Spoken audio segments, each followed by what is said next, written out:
Assalamu alaikum warahmatullahi wabarakatuh. I think we'll start now. We were just waiting for a few people to join. Welcome to the second talk in the Setting Sights High series. My name is Dr. Mesa Qureshi, and I'll be hosting the talk today. So today's talk will be about leaving a legacy through your work. So just to give you a quick itinerary. So we're just waiting for people to arrive. I'm just going to do a very quick reminder, and then we'll move on to our two talks by Dr. Yahya and Dr. Wajid, inshallah. To finish off, we'll have some time for questions. So please pop any questions that you have in the chat box or the question and answers feature, inshallah.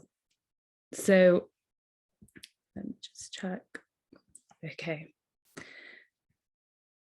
So Bismillah ar-Rahman ar-Rahim. I would just like to start with a quick reminder on the importance of reflection. So any incidents that take place in our lives, we have a responsibility to benefit from and to learn a lesson from Allah giving us these tests and trials. One of the ways we could do this is through pondering, contemplating, and reflecting. In fact, this is an ibadah.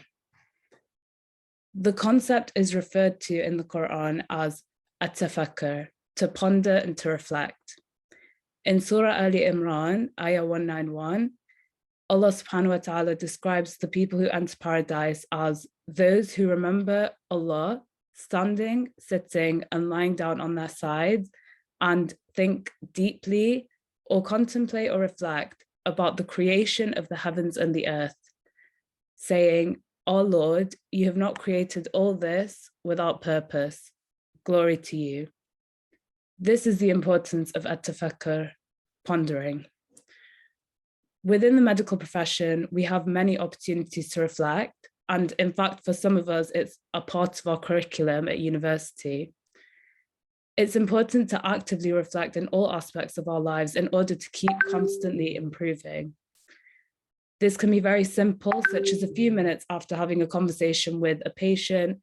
What could you have said better? What could you have improved? Or even, I do know it's exam season at the moment for some people. After an exam at the end of the day, having a think about what went well, what could have improved. It's just as simple as that. Alhamdulillah, we've been given these opportunities to work in service of humanity. Now, in order to achieve this goal, we first need to constantly reflect and work on bettering ourselves. I personally found it important to highlight the significance of reflecting, as we have many opportunities in front of us to use this tool to benefit ourselves. And you could take an active or passive approach with this. Often it might seem tedious to ponder on what you have done, how you could have improved what went well. But inshallah, if you make a habit out of it, it will become very easy and changes will start to occur for the better. Most importantly, as people, we have many responsibilities, but one of the greatest responsibilities we carry is to check the status of our iman, which can be achieved through reflections. So that was just a very quick reminder. Inshallah, now I'll be able to pass it on to our speaker, our first speaker, Dr. Yahya Amjad. So Dr. Yahya is currently working as a locum SHO.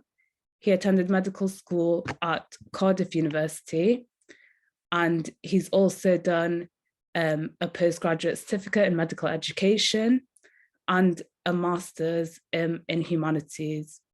So Dr. Yahya, without further ado.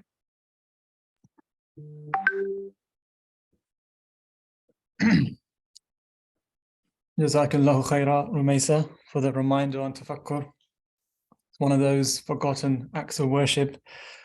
I ask Allah to open our hearts to tafakkur and reflecting on our lives, reflecting on the creation around us to get closer to Allah. Bismillah, alhamdulillah, wassalatu wassalamu ala rasulillahi sallallahu alayhi wasallam. Assalamu alaikum wa rahmatullahi wa barakatuhu, everyone. Jazakumullahu khairan to sBIMA, especially to Yusuf, who's a friend of mine, for inviting me to address you today. I hope everyone can hear me. I'm going to begin with some verses of the Quran. أعوذ بالله من الشيطان الرجيم. الله الذي خلق السماوات والأرض وأنزل من السماء ماء فأخرج به من الثمرات رزقا لكم وسخر لكم الفلك لتجري في البحر بأمره وسخر لكم الأنهار. It is Allah who created the heavens and the earth and sends down rain from the sky, causing fruit to grow as a provision for you. He has subjected the ships for your service, sailing through the sea by his command, and has subjected the rivers for you. وَسَخَّرَ لَكُمُ الشَّمْسَ وَالْقَمَرَ دَائِبَيْنِ وَسَخَّرَ لَكُمُ اللَّيْلَ وَالنَّهَارَ. Allah has also subjected for you the sun and the moon, both constantly orbiting, and has subjected the day and the night for you. وَآتَاكُم مِّن كُلِّ مَا سَأَلْتُمُوهُ وَإِن تَعُدُّوا نِعْمَةَ اللَّهِ لَا تُحْصُوهَا إِنَّ الْإِنسَانَ لَظَلُومٌ كَفَّارٌ. And Allah has granted you all that you asked Him for. If you try to count Allah's blessings, you will never be able to number them. Indeed, humankind is truly unfair, totally ungrateful. So I was studying these verses last week, and the question that arose amongst the group was, why did Allah subjugate the universe for us? Why did He give us all these blessings? And the answer my teacher gave is the same reason why a king has servants to take care of his needs. It is to allow the king to focus his attention on more important tasks, to govern the affairs of the kingdom. So Allah has subjugated the universe for us, gave us all these blessings that we have, so that we can focus on fulfilling our ultimate purpose in life. And that is, as we all know, our purpose for our existence is وَمَا خَلَقْتُ الْجِنَّ وَالْإِنسَ إِلَّا لِيَعْبُدُونَ. Allah says He only created humankind, He only created the jinn, so that we can worship Him, so that we can worship Allah. So as human beings, we have to use everything that Allah has given us at our disposal. We have to use everything in our life to worship Allah and fulfill our purpose. And that includes our careers, because we spend about a third of our life, a third of our time on this planet is spent at work for the majority of us. Maybe the other third is spent resting, sleeping, and the other third is other interests that we have in our life. Allah says, Inna salati wa nusuki wa mahyaya wa mamati lillahi rabbil alameen. That as believers, we should say that all our prayers, all our sacrifices, our life and our death is all for Allah subhanahu wa ta'ala. Now, I'm assuming that the majority of you are students, probably still at university, doing your various healthcare degrees. And one of the questions that I want you to think about, and for myself to also ponder over, is why did you and I decide to struggle through excelling in our GCSEs, and then after that our A-levels, and then we had our UCAS applications, we had interviews that caused us a lot of stress and headache preparing for, and then we had entrance exams we had to sit, and now we're in university, we have to have regular assessments, we have to do presentations, we have to do assignments, we have summative assessments, formative assessments, and then once we graduate, we'll begin work. We'll have to do late evening shifts, we'll have to do night shifts, we'll have to do more exams, we'll have to do work-based assessments, we'll have to do mini KEXs, we'll have to do whatever you can think of. We have to do PR exams. Why are we putting ourselves through all that effort? Ultimately, it has to be for making Allah happy with us. Making Allah happy with us so He saves us from the hellfire and He enters us into paradise for eternity. And it would be a real shame if after putting all that effort into getting where we are and in our careers in the healthcare profession, if none of that effort contributes at all in the hereafter, in our eternal homes, where we're going to be spending the entirety of our existence. And I'm sorry to say it, but I need to hear it myself, and it's an important reminder that if we don't do that, then all that we've done, all those studies, all those exams, all the effort we put in, it was all pointless. It's all going to turn to dust and forgotten about. Then that happiness that you experienced when you got that offer to go to university, the happiness that you celebrated with your family when you got your GCSE results, your A-level results, all of that happiness, was it real, true happiness, or was that just an illusion that we were all in? Because Allah subhanahu wa ta'ala, He tells us in Surah Ali Imran that فَمَنْ زُحْزِحَ عَنِ النَّارِ وَأُدْخِلَ الْجَنَّةَ فَقَدْ فَازَ وَمَا الْحَيَاةُ الدُّنْيَا إِلَّا مَتَاعُ الْغُرُورِ. Allah says that whoever is spared from the hellfire and is admitted into paradise, that person is successful. Whereas the life of this world, the dunya, is no more than a delusion of enjoyment. So we mustn't lose sight of that ultimate goal.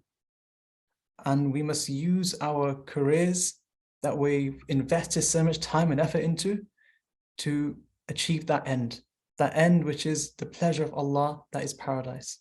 And I know it's difficult to think that far ahead when you're still a student, when you have so many immediate hurdles in front of you. Like I remember when I was a medical student, I couldn't think beyond my next exam.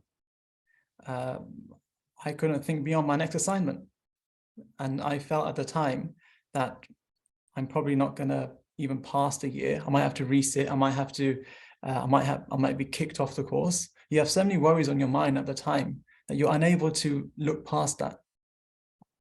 So I appreciate it's very difficult, but we need to try our best to keep our eyes on the prize and remember that our careers, everything that we're doing, has an ultimate purpose and goal. And that's really what I wanted to touch upon in my 20 minutes of my talk.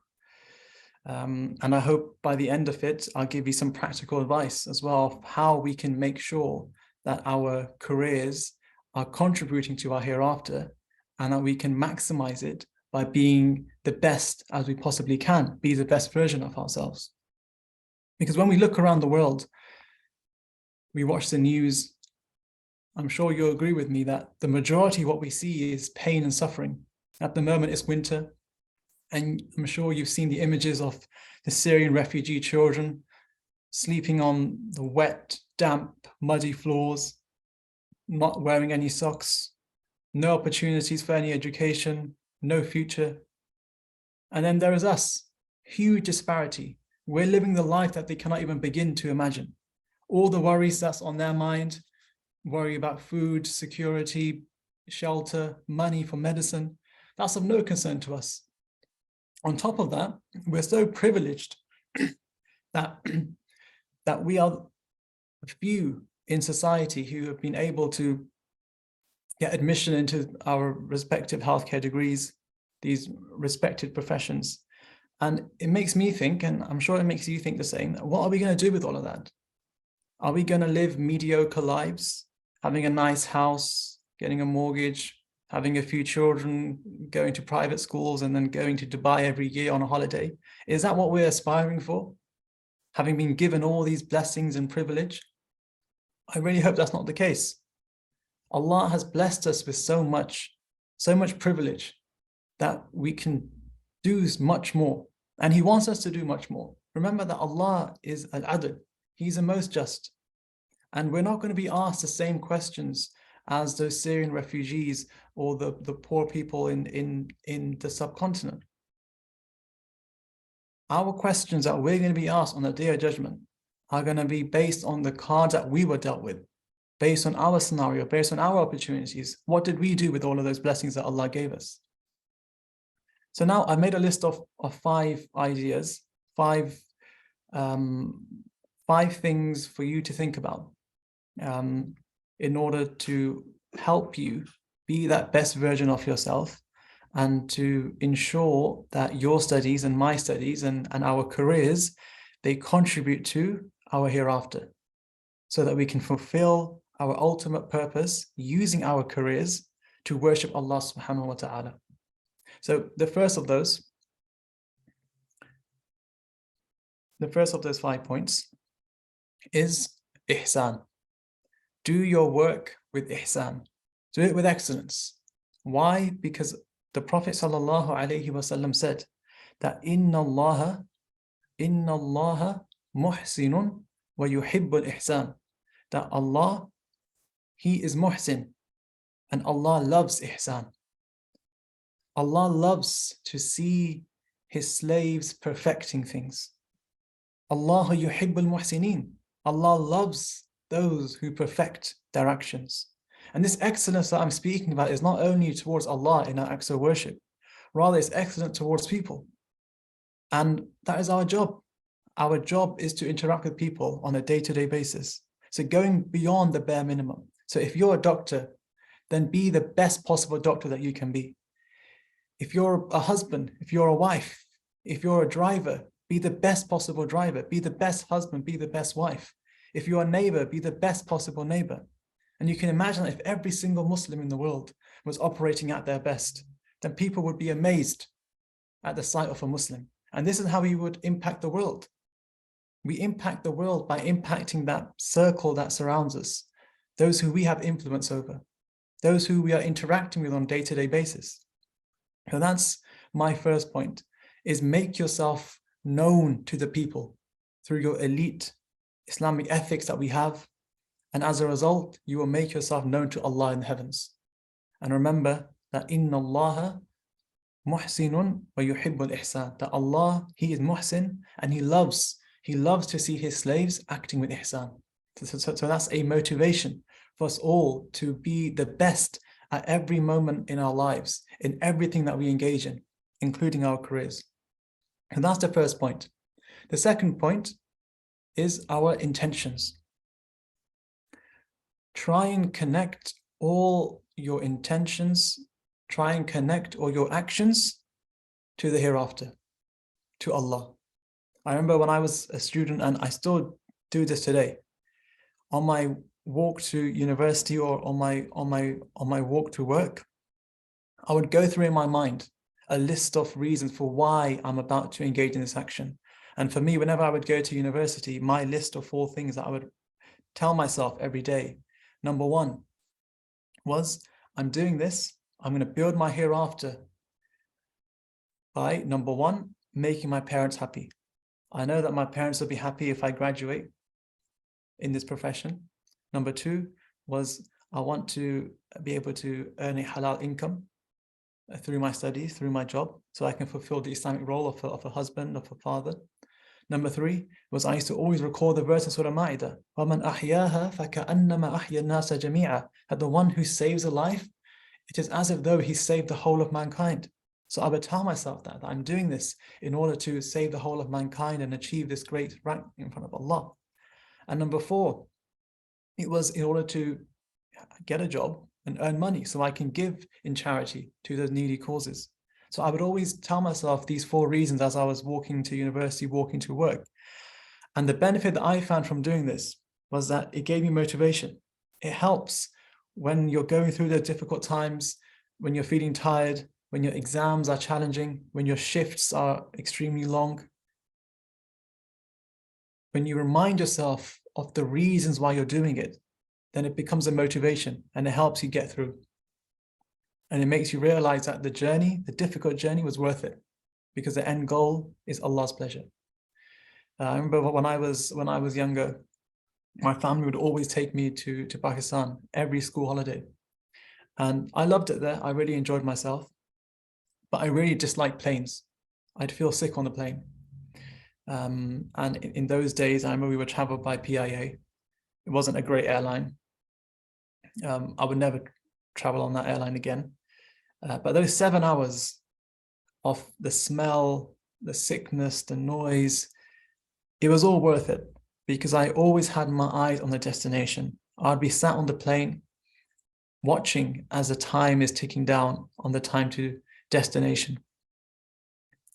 So that's the second idea that I have for you guys, to try and achieve what we are talking about in terms of connecting our careers to our hereafter, is to have a clear motivation, a clear list of intentions for why you are engaging in your careers, in your education, in every single action in your life.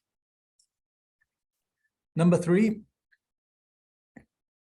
is remember that working in healthcare means that you get to meet tens of patients a day. These are patients who are inevitably going to be in some sort of pain, whether it's physical pain or psychological pain due to their illness. But this is an absolute goldmine for a Muslim who is seeking the pleasure of Allah. This is a huge goldmine for us to access. It's a huge opportunity for us to accumulate lots of good deeds for our hereafter. Go into work, go into placement with one of your intentions being that you're going to make a sad person happy today. You're going to put a smile on someone's face, and it doesn't take much to do that. And remember the hadith that whoever would love to be shaded in the shade of Allah, let him help someone in hardship. This is one of the, I would say, the virtues and the blessings of being a doctor, working in the healthcare profession, is that we are in contact with these people every moment of our working day. This is our job. Our job is to be around sick people. So when I remind myself of the hadith Qudsi, it's very powerful. When Allah the Almighty will say on the day of resurrection, "O son of Adam, I was sick, but you did not visit me." And then the son of Adam will reply, "My Lord, how can I visit you when you are the Lord of the worlds?" Then Allah will say, "Did you not know that my servant was sick and you did not visit him? And had you visited him, you would have found me." So we get to spend 8 hours a day visiting the sick. So see that ward round that is going on for hours. See it as an act of worship. And remember that 70,000 angels are asking forgiveness for you, as reported in another hadith. And that's number 3. Number 4 is do actions that outlive your existence, that will continue after your death. And one of the nice examples I have for students and for newly qualified doctors is passing on beneficial knowledge. We know this is one of the ways to continue our good deeds after we die. And that doesn't just limit ourselves to Islamic knowledge, but it can also include medical knowledge. So imagine how much reward we can get by teaching someone for the first time how to read an ECG or to do CPR. Every single time in the future when that individual reads an ECG to make that diagnosis of AF and then start a patient on beta blocker or anticoagulation to prevent a stroke, you're going to get a share of that reward if Allah wills. And we know that Allah is so generous, He is so Kareem. So that's point number 4, is try and do actions through your work that will outlive your existence. Number 5 is to set high goals. Set high goals for yourself. And these need to be divided into short-term goals and long-term goals. So short-term goals over the next academic year, what is it that you want to achieve? And then over the next 10 years, what's your long-term vision and plan for your life? And remember that even if we don't achieve that vision, we know that Allah subhanahu wa ta'ala, He's so generous, and we are hopeful that He will still reward us for it. So if you're a second, third year student, one of your goals could be for this year is you want to get on the Dean's list. Why? Because you want to give honor and respect to the Muslims by being known as that Muslim who got onto the Dean's list and is going up to pick up their prize. A longer 10-year plan could be, I want to become a psychiatrist so I can set up a service that offers bespoke psychological therapy, tailored for the Muslim patient with spiritual needs. And then you want to roll that out to the rest of the UK, maybe to the rest of the world. So have these high aspirations, have these high goals for yourself. And this was one of the things that the Prophet ﷺ instilled in his companions. I'm sure you'll recall the time in the trenches when there was a huge boulder that couldn't be broken. And when the Prophet ﷺ broke the boulder and there was a spark of light and he said, Allahu Akbar. And he explained that he could see the palace of so-and-so and the kingdom of so-and-so being conquered, whilst they were in such a difficult situation at the time. But he gave them something to aspire for. So have these high aspirations. So to conclude, one of the key points that I just wanted to get across, in case I haven't emphasized it enough, I'll just mention it again, that don't be deceived by your dunyawi achievements. And I'm speaking to myself. We mustn't be deceived by our dunyawi achievements as we progress through our university, through our education system, through our careers, if that doesn't translate into something for our hereafter. And remember the statement of Luqman al-Hakim, the famous man mentioned in Surah Luqman, who said that work in the dunya according to how long you are going to live in it, and work for your hereafter according to how long you will live in it. So I hope this encourages us to not settle for mediocrity. Do the best that you can with the cards that you've been dealt with by Allah, and always seek for excellence. As the Prophet ﷺ said, if you're going to ask for Jannah, then ask for Jannatul Firdaus. Subhanak Allahumma wa bihamdik, wa nashhadu an la ilaha illa ant, wa nastaghfiruka wa natubu ilayk. Thank you.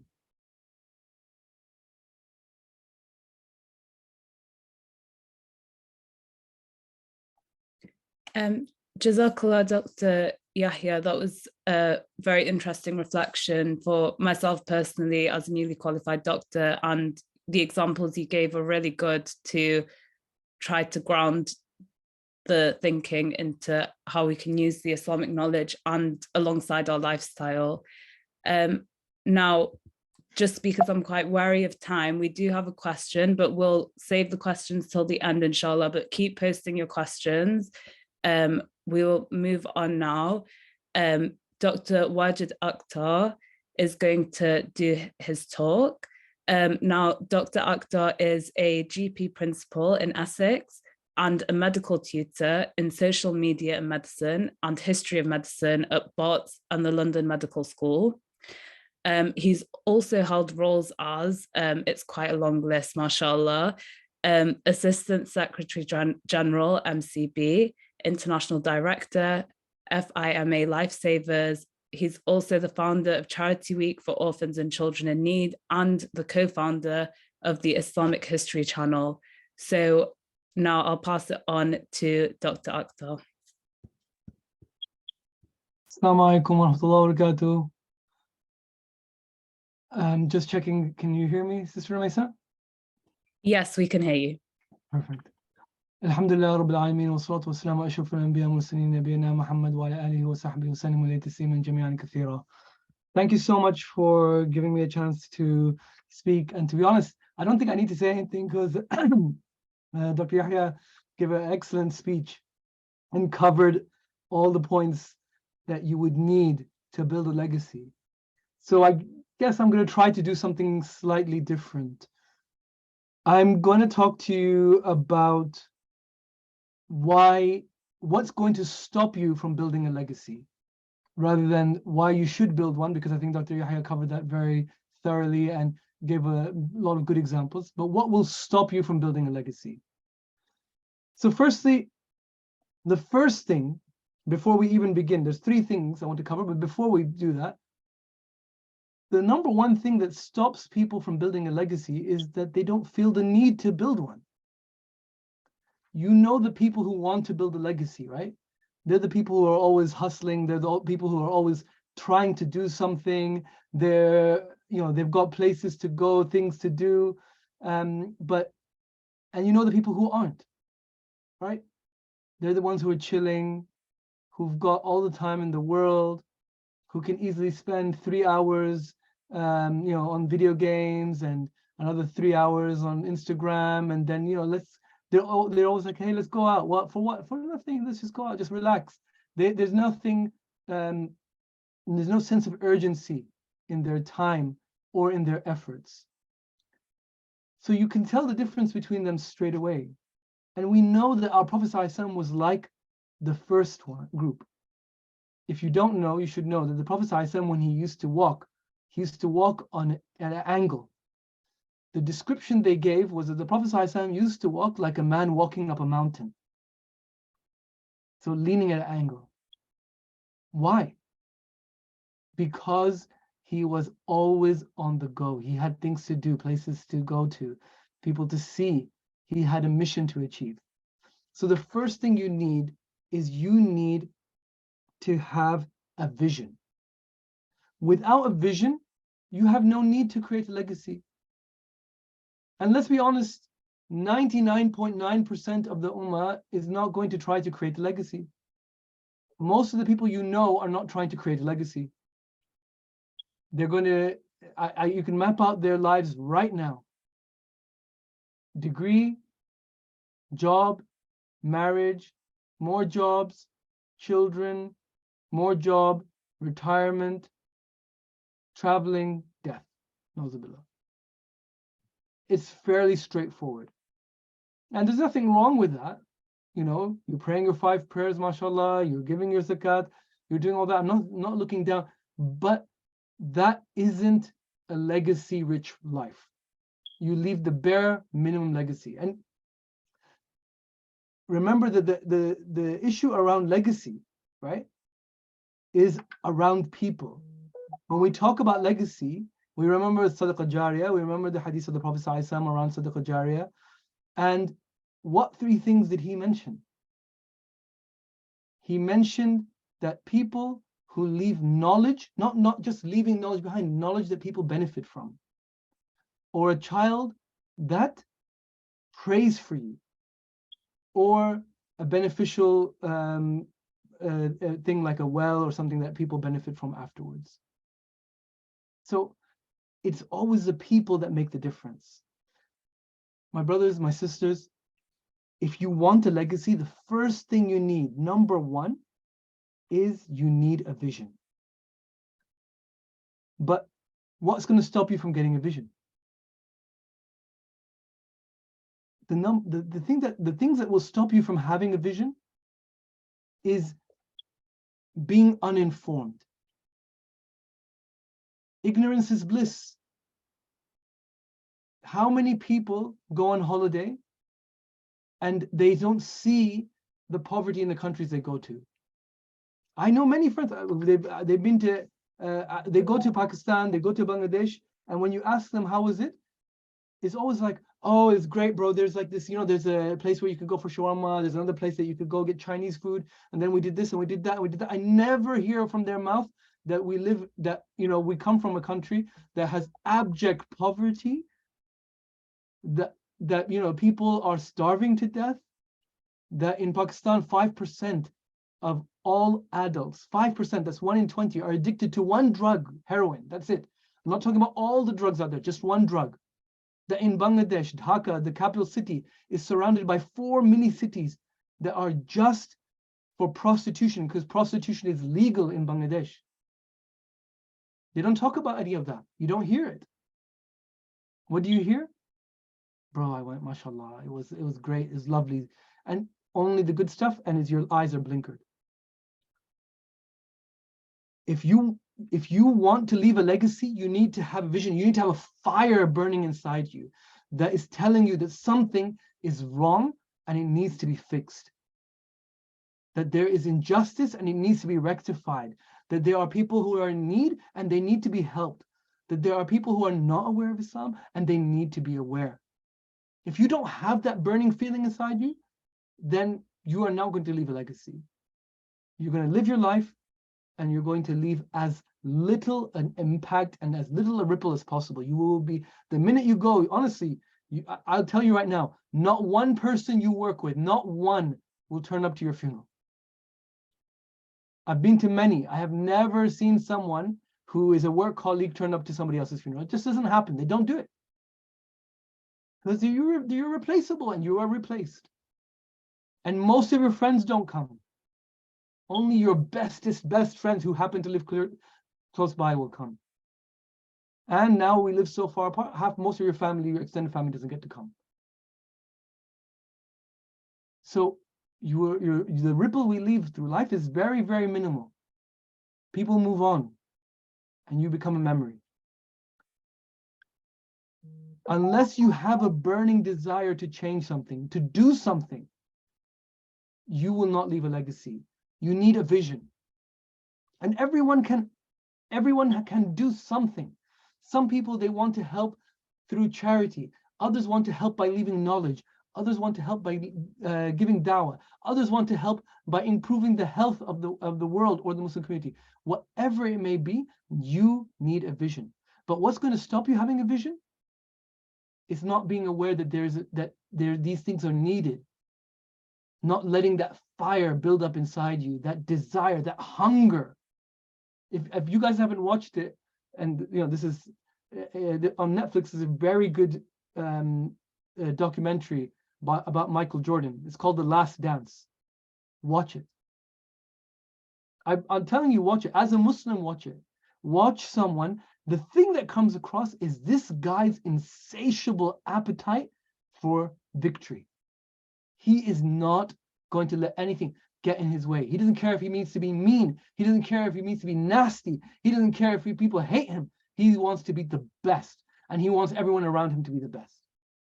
Watch the Formula One series. What was it, Drive to Survive?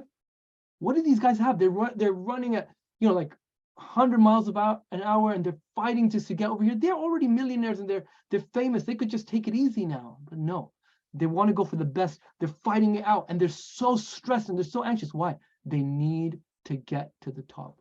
They have a vision. They have a hunger inside them, right?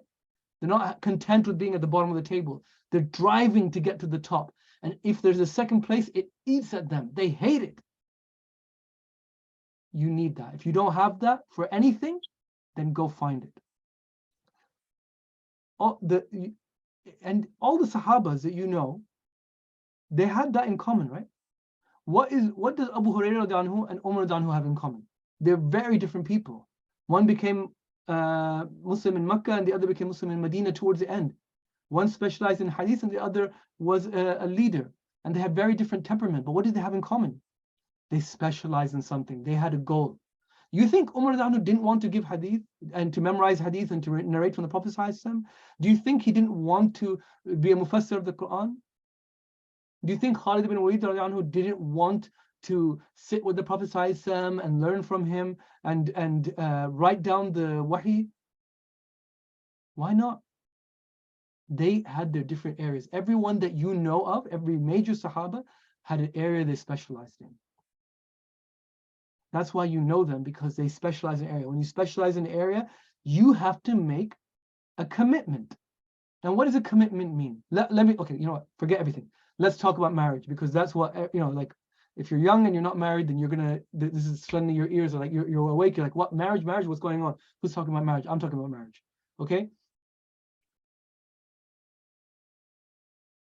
I was having my hair cut by a young barber nearby, and this guy's young guy, he's maybe just in his late teens, cutting my hair, and he was just talking. Barbers are very talkative, and he was telling me about his his latest girlfriend, or the way that she was behaving, and his ex-girlfriend and his girlfriend before that, and it was just basically non-stop about his series of girlfriends that he's had. And he stopped for a minute. He goes, "How about you? Do you have a girlfriend?" And I was like, "No, I'm married." And he goes, "Really? Married? Whoa. Well, I don't know how, like, you've had girlfriends before?" I was like, "No, I just went straight into marriage." And he goes, "How is that possible? How could you do that?" He goes, "I could never do that. I couldn't. I mean, what? You're just committing to one person. What if you don't like them after a while? Or what if your personalities change? Or what if, like, your priorities are different? Or, you just get bored of each other." And I was like, that's the difference. You go into your relationship without commitment. So the minute it gets tough, the minute it gets difficult, the minute you have an argument, the minute there's a problem, you walk away and you go to someone else. And you have a trail of heartache and tears and therapy and all that stuff behind you. And us, we take our time. We think about who we want to marry. We think about whether they are compatible with us today, and are they going to be compatible with us in 20 years' time. We think about if they're compatible with our family and our friends.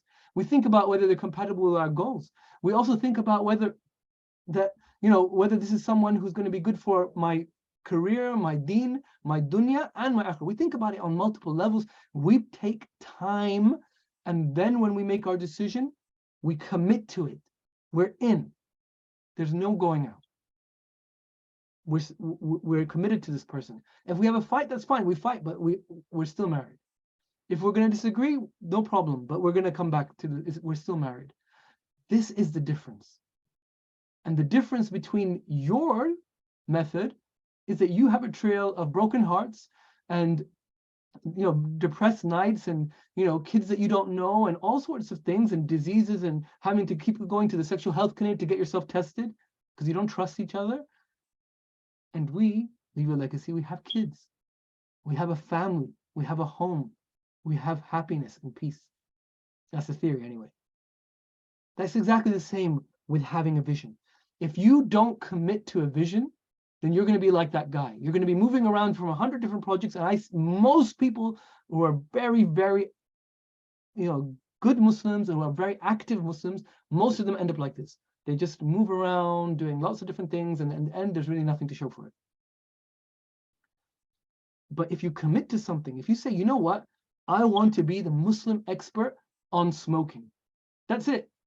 Like I'm so into this. I want to find out for whatever reason, because a relative of mine passed away from lung cancer. So I want to find out everything there is to know about smoking. I'm going to go into depth. I'm going to read the articles. I'm going to watch the videos. I'm going to do every single thing it takes. But I'm going to know about this inside out, left, right, center. Nobody's going to know about it more than me. And I'm going to make it my personal mission to reduce the number of Muslims smoking in this country by 10% in the next 10 years. That's going to be, you are going to leave a vision behind. They're going to know you. You're the guy who's going to, if anyone has to do anything with smoking, they're going to go call this person up. They know what they're talking about. They know what they're doing. So if you want to leave a legacy, you need to have a vision. And to have a vision, you need commitment. So you need to commit, brothers and sisters. Number 2, let's say that you get a vision, right? And the vision could be anything. Education. It could be even, trying to increase the wealth of the Muslims. It could be artificial intelligence. It could be poetry. It could be art. Anything could be the vision, because it's as long as it's in the service of Allah subhanahu wa ta'ala and the ummah. If you have a vision, you could leave a legacy. But then the second thing that's going to trip you up is one-man bands don't succeed.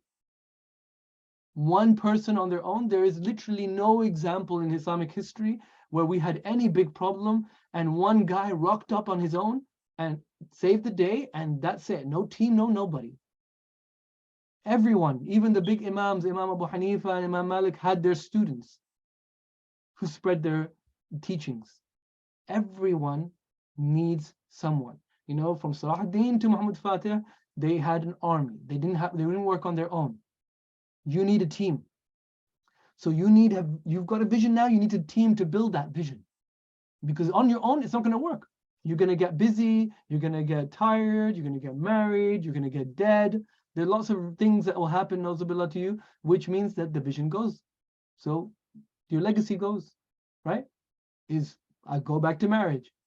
I want to leave a sadaqah jariyah, beautiful children who will pray for me, but I'm not going to get married. What? That doesn't make sense. No, bro, I can't be hassled, man. What, marriage? Come on. I've got to, you got to share your money and your time, and it's so much time, effort, and, they're going to do this, and then they're going to do that. It's just forget it. I don't want it. Okay, but you're not going to leave children, right? It's not going to happen. They don't grow in test tubes. You need a spouse, you need a partner. A minimum, right? And even if you have a wife, let's say you're okay, well, I'll get married and I don't want anyone else. Well, what? No teacher, no lawyer, no doctor, no family, no uncle, no relative, no cousin, no nobody, no friends. This kid's gonna grow up weird. Then you need a village. You need a community. Same thing. You got a legacy. You want to build a legacy, you need to build a team. But what's going to stop you building a team? I'll tell you what's going to stop you building a team. Zero patience. Zero patience. Because building a team requires patience. It requires going door to door. It requires speaking to people. It requires selling the vision. It requires them shouting at you and you listening and saying, okay. Let me say it in a different way. It requires taking 100 abuse and not replying back. It requires being the first to apologize and the last to take offense. It requires you being an introvert, but dealing with extroverts. It requires you being a brother, but dealing with sisters, or you being a sister and dealing with brothers. It requires you being Sufi and dealing with Salafis. It requires you being older and dealing with someone younger, and vice, and all of this. That's what it takes to build a team. And most people have no patience. You know it, we know it, we see it, right? You hang around with people like yourself. And people who are not like you, you don't like them. You don't want to hang around them. Look at those people. Just hate them, right? And inside your head, you're just disgusted by them. Or maybe you're not disgusted by them. Maybe you're just like, I don't want to hang around with them. But to build a team, you need to have patience. To build a team, you need to bring all sorts of people together. Just look at what the Prophet ﷺ did with the Sahaba. Look at the type of people they were. They're so different. Their ages are different. Their temperaments are different. Everything about them is different. And the Prophet ﷺ was able to bring them together. I keep using the Prophet ﷺ as an example, but you look at any great leader, what they're able to do. You need patience to build a team. But most people will not have the patience to do it.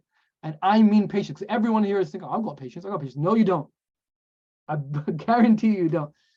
I have the opportunity, alhamdulillah, most years I go through about 1,000 applications for different Muslim projects in from Charity Week, sBIMA, and lots of different other things. And the number of people who write in their applications, who accurately write down what their problems are, right? Who say, I have a problem with X. I have a problem with maybe responding on time. I have a problem with maybe getting angry. I have a problem with maybe not explaining myself or communication. The number of people, literally 1, maybe 2 out of 1,000 every year. The rest of them completely oblivious, missed every meeting from January to December. At the end, it's like, I'm totally committed individual and I will work hard. The most obnoxious person, everyone hates him. Bro, I just tell it like it is. I'm just someone who says it like it is, bro. I just speak the truth, and no, people can't handle the truth.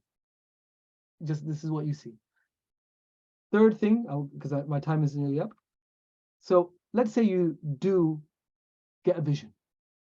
Yeah, you take your time, you find a vision. And let's say that you do have the patience to build a team.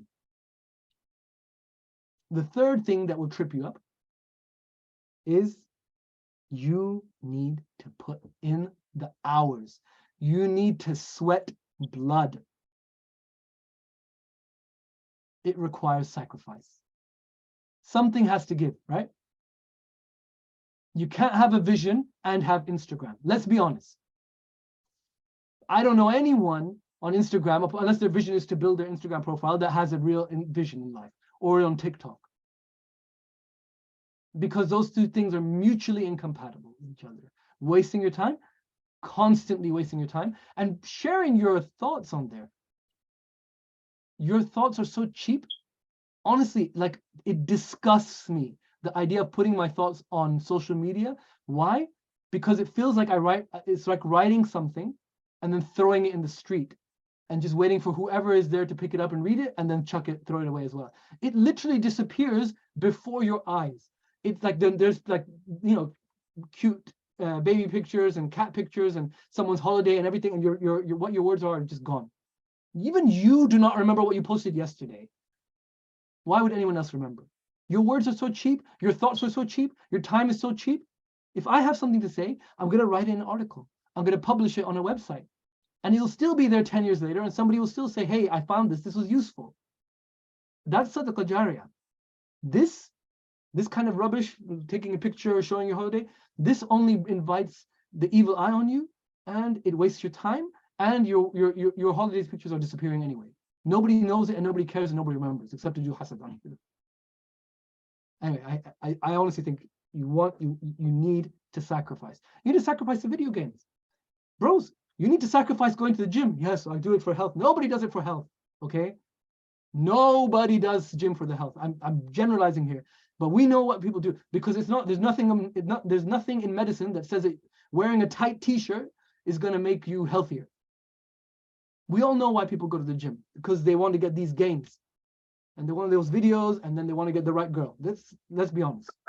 I know some people will be like, no, seriously, bro, I am super into health.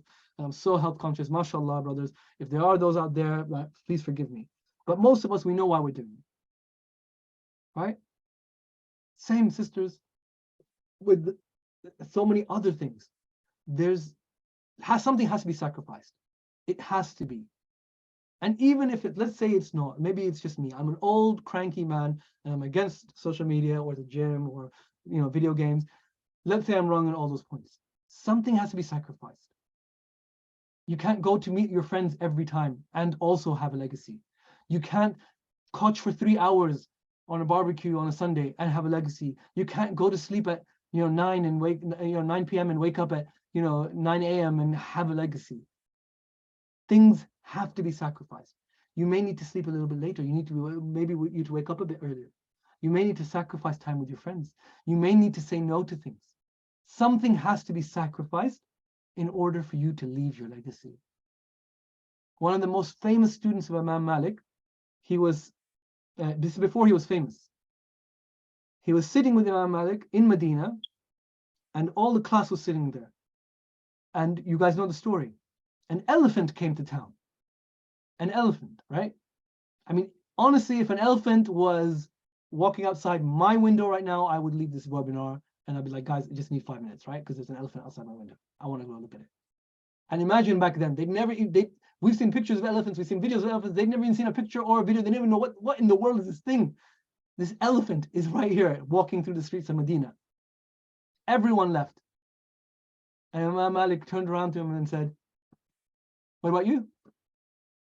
And this student said, I didn't come here to see an elephant. I came here to learn from you. That's sacrifice. So my brothers and sisters, apologies. I know I can be very, maybe I was a bit controversial, maybe I was a bit judgmental, so forgive me. But the points still stand. 3 points. 1, if you want to leave a legacy, and leaving a legacy, someone with a legacy, they look different. They look different to anyone else who doesn't have a legacy. They are different. You cannot compare the two. The Quran talks about this. Allah subhanahu wa ta'ala says in the Quran, are the blind equal to those who see? What's he talking about? Are the blind equal to those who see? What do people who see have that people who are blind don't? They have a vision. They have vision, right? And Allah subhanahu wa ta'ala is not talking about physical blindness. He's talking about spiritual blindness. But are the blind equal to those who see? Never. They're completely different. They live a different life. The people who see, they live a different life. Who have a vision, they live a different life. They operate on a different space. They think at a different level. When they go, it will be like Ali radhiyallahu anhu said. Ali radhiyallahu anhu said, you should be like someone who the day you are born, everyone laughs and you cry. Because when a baby is born, a baby cries, right? That's, it's a healthy baby. And everyone is laughing because the baby is born.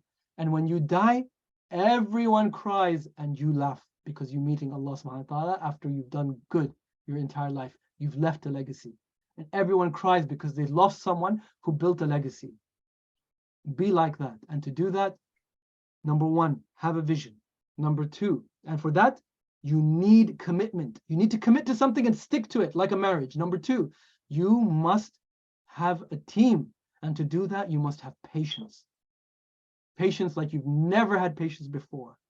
And number 3, when you have that, then you need to work. And to do that, you need to sacrifice. And sacrifice till it hurts. It's not sacrificing until it's painful. It's not sacrificing until you miss it, until you feel like you've paid.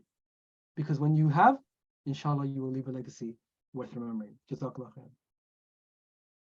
Jazakallah khair, Dr. Wajid. That was very powerful and motivational, especially for myself. So Jazakallah khair. So we don't have a lot of time for questions and answers. I didn't really want to cut you off, Dr. Wajid. There was a lot you had to say, mashallah. So we'll try and go with 1 or 2 questions just to wrap up. So there's one for Dr. Yahya. As a student, what were your long-term 10-year goals, if you don't mind sharing?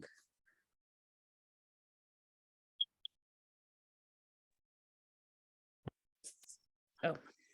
Yeah, thank you for the question. I'll be honest, when I was a student, I didn't have that 10-year goal. It's only now in hindsight, I look back and I think I should have had one. So no, I'm sorry, I can't tell you exactly what my 10-year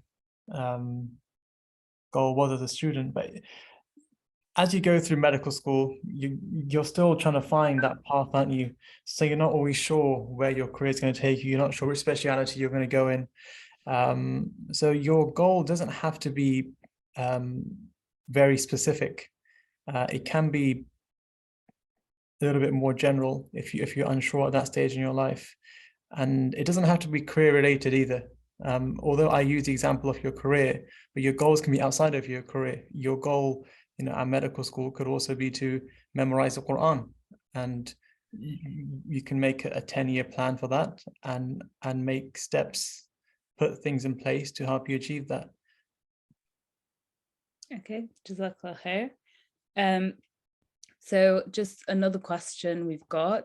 So this is for Dr. Akhter.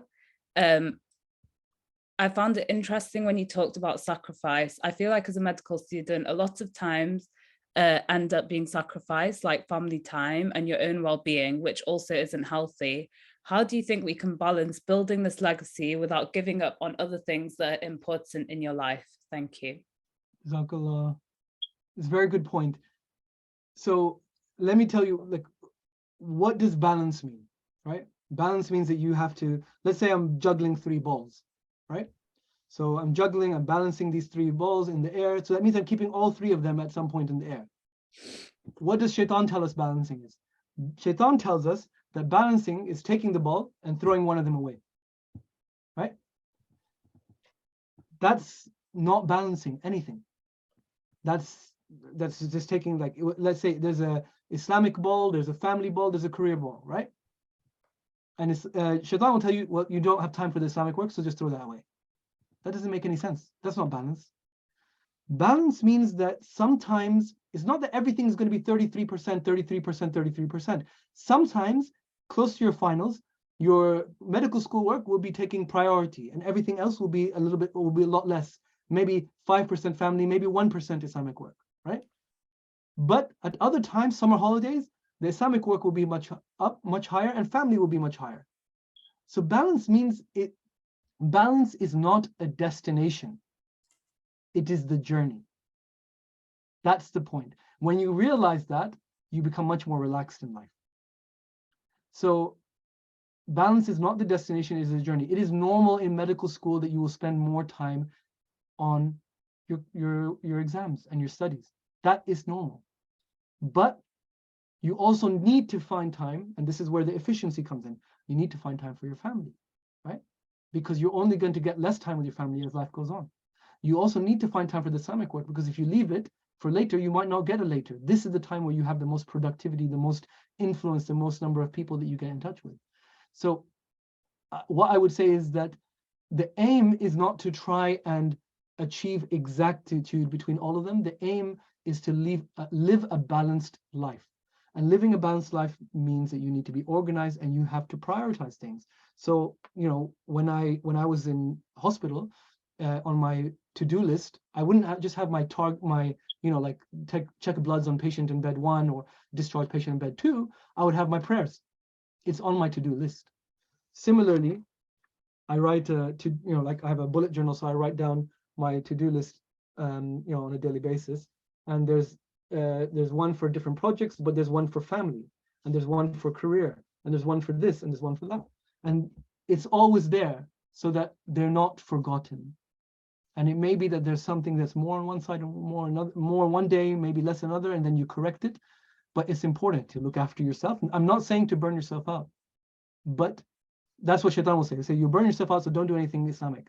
And then they tell others, you burn yourself out, so don't, you can't spend time with your family, and vice versa. No, you can balance it. Sometimes more this, sometimes more that. But remember, balance is not the destination, it is the journey. It's how you live your life. It's how you go through things. You're constantly trying to go a little bit this way, a little bit that way. And it's a much more comfortable ride when you realize it's a journey rather than where you need to get to.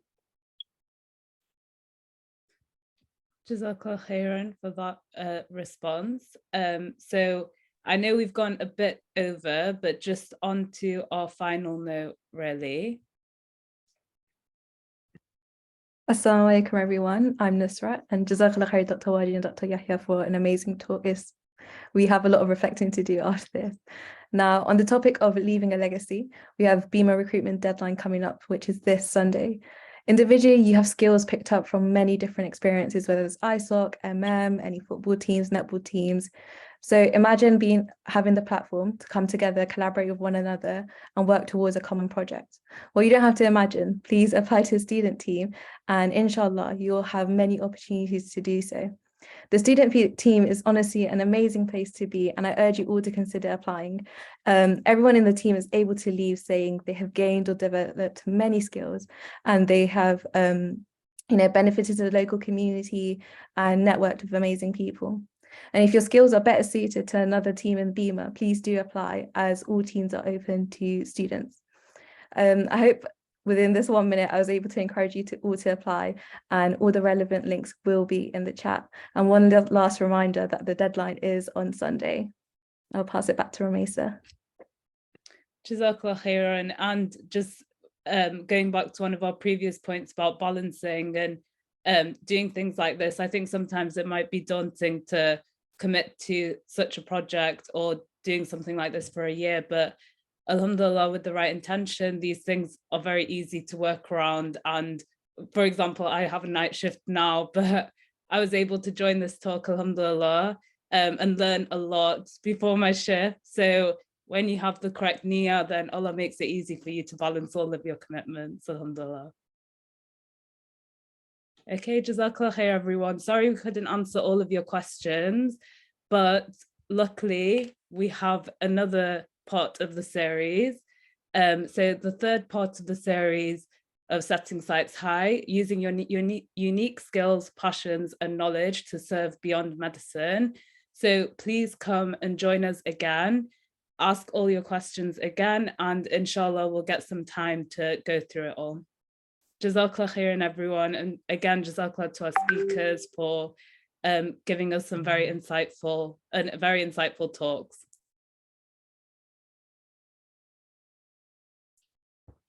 Assalamu alaikum wa rahmatullahi wa barakatuh.